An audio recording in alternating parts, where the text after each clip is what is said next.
ঘেরাও এসএসসি ভবন। মধ্যশিক্ষা পর্ষদের অফিসের সামনেও অবস্থান। চাকরি ফেরত চেয়ে এবার আন্দোলনে শিক্ষাকর্মীরাও।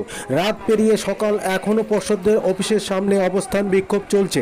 আপনারা দেখছেন নিউজ নদিয়া এক্সপ্রেস। চ্যানেলটিকে সাবস্ক্রাইব, লাইক, শেয়ার এবং ফেসবুক পেজটি ফলো করুন। আর দেখুন নিউজ নদিয়া এক্সপ্রেস।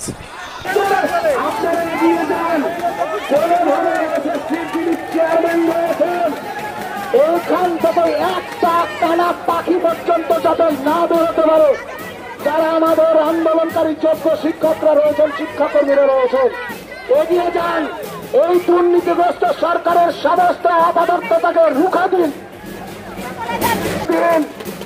আজকের এই লড়াই আমাদের যোগ্যদের চাকরি ফিরে পাওয়ার লড়াই।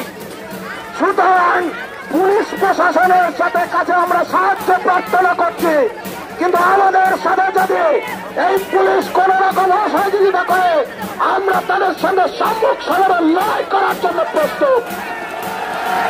প্রশাসনকে বলতে চাই, আমরা বাংলার যোগ্য থেকে বিরুদ্ধে মমতা বন্দ্যোপাধ্যায়ের পুলিশের বিরুদ্ধে আমরা লড়াই অংশগ্রহণ করবো বলে রাখছি। যোগ্য চাকরি ফেরত পা দেবেন না, কেউই এই জায়গা থেকে ছেড়ে যাবেন না।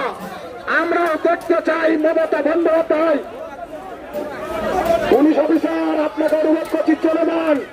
আপনাকে অনুরোধ করছি চলে যান, আপনি বেশি বোঝাবেন না। মাননীয় অফিসার, আপনাকে অনুরোধ করছি আপনি চলে যান।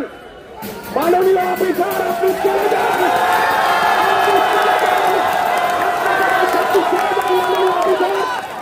বাংলার শিক্ষকদের বেশি বোঝাতে আসলে আমরা পরিষ্কার কথা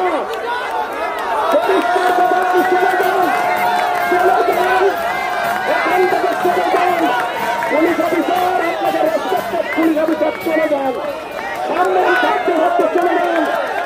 মমতা বন্দ্যোপাধ্যায় রাজ্যের মুখ্যমন্ত্রী আমাদের জীবন নিয়ে ছিনিমিনি খেলছে, তিনি পুলিশ মন্ত্রী, আর আপনারা আসবেন আমাদের বোঝাতে।